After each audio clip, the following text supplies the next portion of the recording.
Hello everyone, welcome back to the channel. मेरा नाम है जीनत और आज इस वीडियो में हम लोग क्लास 9th की मैथ की एक्सरसाइज 5.1 डिस्कस करेंगे। एक्सरसाइज 5.1 के क्वेश्चन नंबर फर्स्ट में राइट है which of the following statements are true and which are false, यानी दी गई स्टेटमेंट्स में से कौन सी स्टेटमेंट सही है और कौन सी स्टेटमेंट गलत है। Give reasons for your answer, और आपके अपने आंसर के लिए रीज़न भी देना है कि अगर आप ट्रू कह रहे हैं तो क्यों ट्रू कह रहे हैं और अगर आप फॉल्स कह रहे हैं तो क्यों फॉल्स कह रहे हैं। तो फर्स्ट पार्ट में राइट है only one line can pass through a single point, कि सिंगल पॉइंट से सिर्फ एक ही लाइन पास हो सकती है। तो अगर हम सिर्फ कॉमन सेंस से भी सोचें तो आप देखिए, ये देखिए, एक लाइन, दो लाइन, तीन लाइन, चार लाइन, यानी ये सिंगल पॉइंट से मैं कई सारी लाइंस ड्रॉ कर सकती हूँ, यानी इनफाइनाइट लाइंस ड्रॉ कर सकती हूँ। तो बस यही पे हमें थ्योरी में राइट करना है। तो सबसे पहले तो हम आंसर देंगे कि ये ट्रू है या फॉल्स है। तो हमने यहाँ पे आंसर दिया कि भाई ये स्टेटमेंट जो है वो क्या है, फॉल्स है। और रीज़न में हम कहेंगे थ्रू वन पॉइंट, थोड़ा थ्योरी यहाँ पे राइट करनी पड़ेगी। यहाँ पे राइट करेंगे हम through one point we can draw infinite lines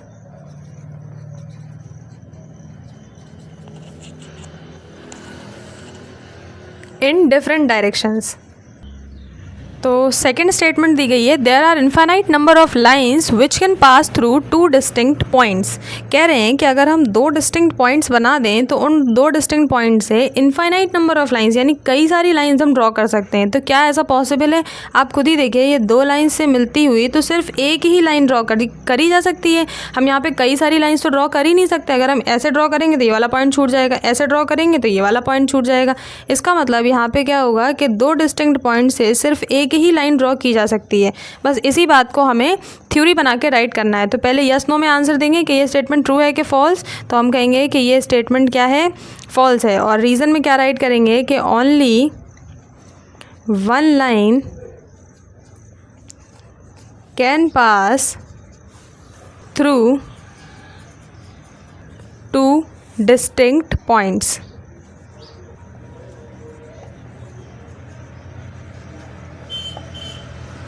अब इसके थर्ड स्टेटमेंट में राइट है a terminated line can be produced infinitely on both sides. मतलब कि कह रहे हैं एक लाइन टर्मिनेटेड ड्रॉ है, क्या उसको हम दोनों साइड पर प्रोड्यूस कर सकते हैं? तो यस, हम इसको दोनों साइड पर प्रोड्यूस कर सकते हैं। तो बस हम यहाँ पे आंसर में राइट करेंगे ट्रू।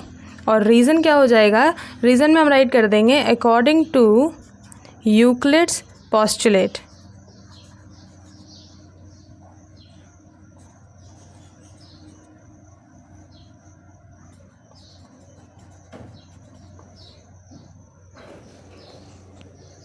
तो फोर्थ स्टेटमेंट में राइट है if two circles are equal then their radii are equal, कि अगर दो सर्कल्स इक्वल हैं तो क्या उनकी रेडियाई भी इक्वल होंगी।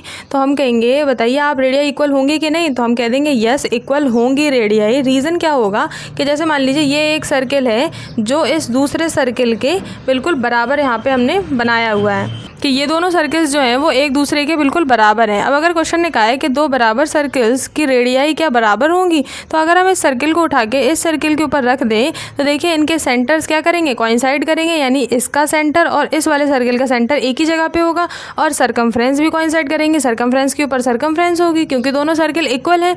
तो यहाँ से क्या होगा कि इसकी रेडियस जो R1 है और इसकी रेडियस जो R2 है, ये दोनों रेडियस क्या हो जाएंगी, बराबर हो जाएंगी। तो बस यहाँ पे हम कुछ राइट नहीं कर रहे हैं, आप अपने हिसाब से राइट कर लीजिएगा कि अगर true because the two circles coincide by centres and the circumference therefore their radius will also be equal. अब फर्स्ट क्वेश्चन के फिफ्थ और लास्ट स्टेटमेंट में बोला जा रहा है in the figure given below if A B बराबर P Q and P Q is equal to X Y then A B is equal to X Y. के question में कह रहे हैं कि ये जो फिगर बना हुआ है इस हिसाब से अगर क्वेश्चन ये कह रहे हैं कि ए बी बराबर पी क्यू है और पी क्यू बराबर एक्स वाई है, तो क्या ये हो सकता है कि ए बी बराबर एक्स वाई हो जाए, कि ये वाली जो ए बी है वो एक्स वाई के बराबर हो जाए। यानी कह रहे हैं कि पहले ये दोनों आपस में बराबर है फिर ये दोनों आपस में बराबर है। तो क्वेश्चन पूछ रहा है क्या ये दोनों भी बराबर होंगी। तो यहाँ पे जो है यूक्लिड की एक्सियम्स जो है वो काम करेंगे। कैसे काम करेंगे, पहले तो यहाँ पे आंसर राइट करेंगे कि ट्रू, कि जब ये इसके बराबर है और ये इसके बराबर है तो जाहिर सी बात है ये और ये दोनों भी क्या होंगे, बराबर होंगे। तो हमने यहाँ पे आंसर में राइट कर दिया ट्रू। अब रीजन में हम राइट करेंगे things equal to same thing are equal to one another.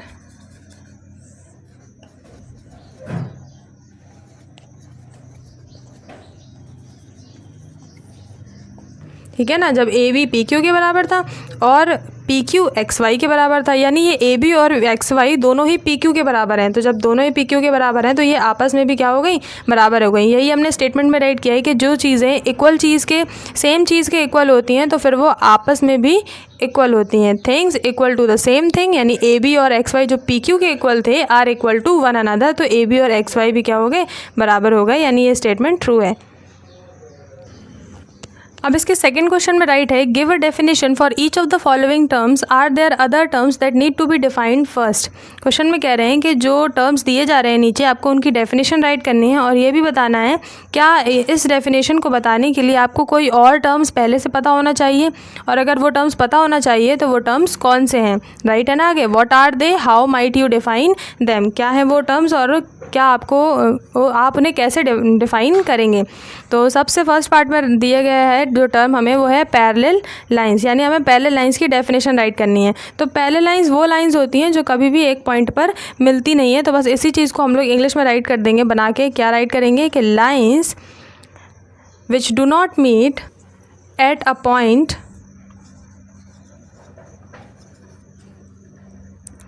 when produced both sides, जब हम उन दोनों लाइंस को दोनों साइड्स पर प्रोड्यूस करेंगे यानी बढ़ाएंगे तो वो दोनों लाइंस कभी भी किसी एक पॉइंट पर नहीं मिलेंगी। तो ऐसी लाइंस को हम कहते हैं पैरेलल लाइंस। और अगर आपको पैरेलल लाइंस का कॉन्सेप्ट समझना है तो पहले हमें दो टर्म्स और पता होना चाहिए। हमें पता होना चाहिए कि लाइन किसे कहते हैं और ये भी पता होना चाहिए कि इंटरसेक्टिंग लाइंस किसे कहते हैं। जब हमें पता होगा कि एक पॉइंट पर जब दो लाइनें मिल जाती हैं तो उन्हें क्या कहते हैं और लाइन किसे कहते हैं, तब हम अच्छे से समझ पाएंगे कि पैरेलल लाइन किसे कहते हैं। तो यहाँ पे हम राइट कर देंगे कि आपको लाइन पता होना चाहिए किसे कहते हैं और ये भी पता हो कि इंटरसेक्टिंग लाइंस किसे कहते हैं। यानी यही तो पूछ रहा था ना क्वेश्चन में कि जो टर्म दिया गया है पहले आप उसको डिफाइन कीजिए, फिर ये बताइए कि इस टर्म को समझने के लिए क्या किसी और टर्म को समझना पहले से पता होना चाहिए आपको। तो हाँ, वो टर्म क्या है, लाइन है। आपको लाइन पता हो और इंटरसेक्टिंग लाइंस के बारे में पता हो। चलिए सेकेंड टर्म की डेफिनेशन राइट करते हैं। सेकेंड टर्म में हमें राइट है perpendicular lines.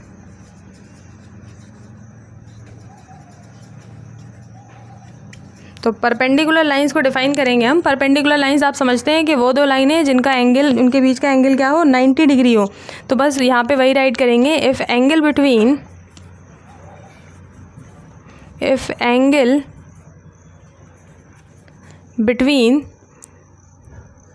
Two lines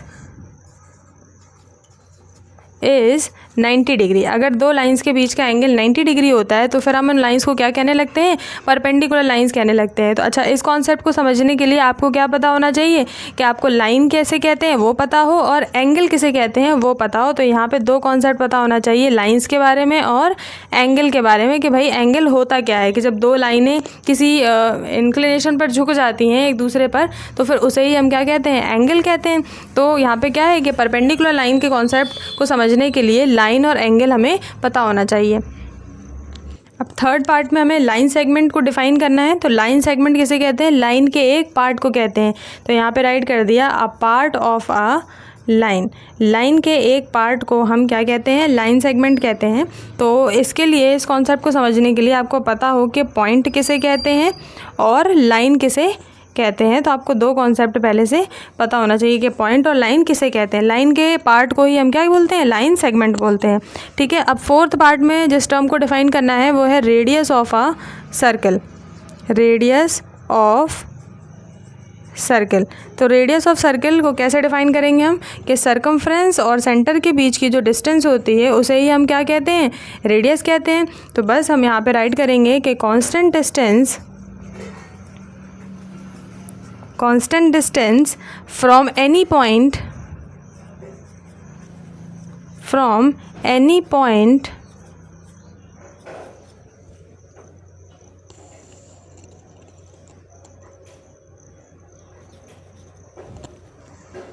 on the boundary of the circle, या हम कह सकते हैं ऑन द सर्कमफ्रेंस, क्योंकि सर्किल की बाउंड्री को हम क्या कहते हैं, सर्कमफ्रेंस कहते हैं। तो on the circumference to the centre. Centre से सर्कमफ्रेंस के किसी भी पॉइंट को जोड़ने से जो डिस्टेंस आती है उसे ही हम क्या बोलते हैं, उसे ही हम बोलते हैं रेडियस ऑफ द सर्किल। तो इसके लिए आपको पता हो कि सेंटर किसे कहते हैं और बाउंड्री किसे कहते हैं, यानी सरकमफ्रेंस किसे कहते हैं। तो 2 कॉन्सेप्ट हमें यहाँ पे पता हुए इसके लिए। तो 4th के बाद 5th पार्ट में हमें जिस टर्म को डिफ़ाइन करना है वो है स्क्वायर। हमें बताना है कि स्क्वायर किसे कहते हैं। तो हमें पता है कि भाई स्क्वायर किसे कहते हैं। स्क्वायर वो एक क्लोज फिगर है जिसमें वो सारी साइड्स क्या होती हैं, बराबर होती हैं। तो बस यही राइट कर देंगे कि a closed figure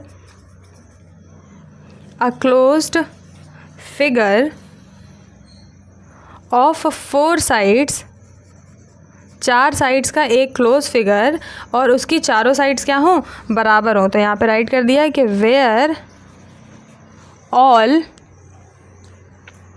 the sides are equal. जब सारी साइड्स बराबर हो और 4 साइड्स का एक क्लोज फिगर हो तो फिर हम उसे क्या कहते हैं, उसे हम कहते हैं फिर स्क्वायर। तो इसके लिए आपको क्या पता हो, आपको साइड के बारे में पता हो, आपको लाइन सेगमेंट के बारे में पता हो और पॉइंट के बारे में पता हो। तो आप अपनी मर्ज़ी से 2-3 चीज़ें यहाँ पे राइट कर दीजिएगा। तो इस तरह से हमारा सेकंड क्वेश्चन सॉल्व हो जाता है।